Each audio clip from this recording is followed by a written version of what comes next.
Hey guys, I just wanted to do a quick little video review here of the Samsung Galaxy Grand Prime, which I've had my eye on for quite a while actually, but never got round to getting it. I think it came out in late 2014, so I was just quite interested to see what it brings to the table in terms of the budget offering from Samsung. You can get one of these for very cheap nowadays, about 150, so they represent very good value for money. And as you can see, I've already taken it out of its box and set it up. So in terms of the specs, we are getting quad core here. We're getting a QHD TFT. By no means does that mean quad HD. We're getting 8 megapixel autofocus, 5 megapixel front, which is very nice. We also get quite a nice 64-bit processor, I think. But we can just power it up anyway and see how it looks.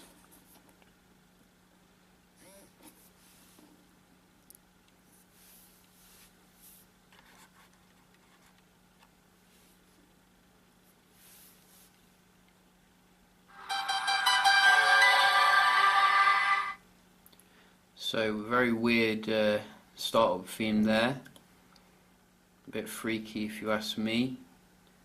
Completely different to all the other handsets Samsung makes.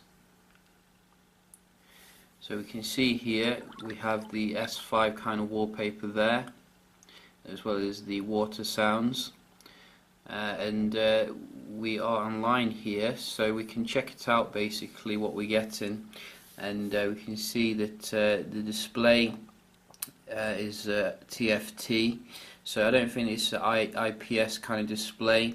And in that respect it does have some issues with the viewing angles. They're not quite as good as like what you'd find on like the Moto G. However, I'd say that the display is very decent for the price range.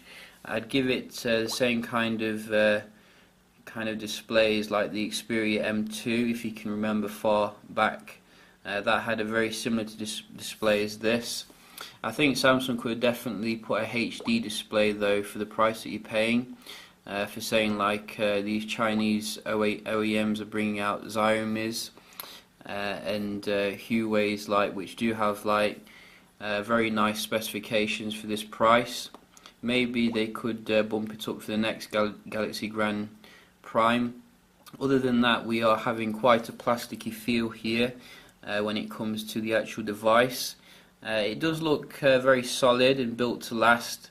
I think this kind of edge around here reminds me a bit of the Galaxy S4 in that it's deceivingly looking quite metallic, but when you do feel it, it does feel a bit plasticky, as well as the back as well.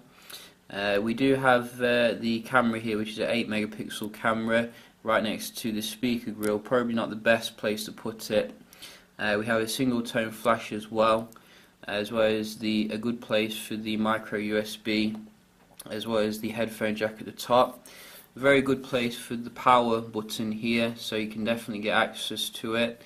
This volume rocker button is a bit difficult though for me, being right-handed. So we do have obviously the home button as well, which feels very nice and clicky and built to last. In terms of the processor, as I said, I think it is the Snapdragon 410, but I could be mistaken, and 1 gig of RAM. I don't really look into specs too much nowadays. I have been having a play with the device in terms of the performance, and I have to say it does feel very nice and snappy, much quicker than the Moto G 2015. As you can see, things open up very nice and quick here. And your multitasking is doable. Obviously I have to put it through some kind of intensive type of multitasking to see what the real performance is like. I've been able to play some games on it as well, just to check out the performance.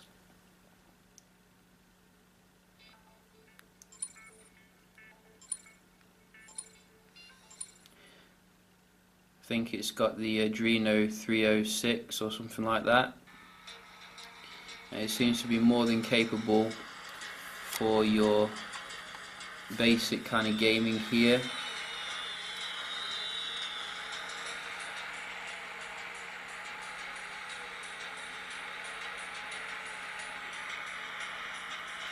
and as long as it handles GTA as well as like the main ones, Asphalt 8, etc., then I'm happy.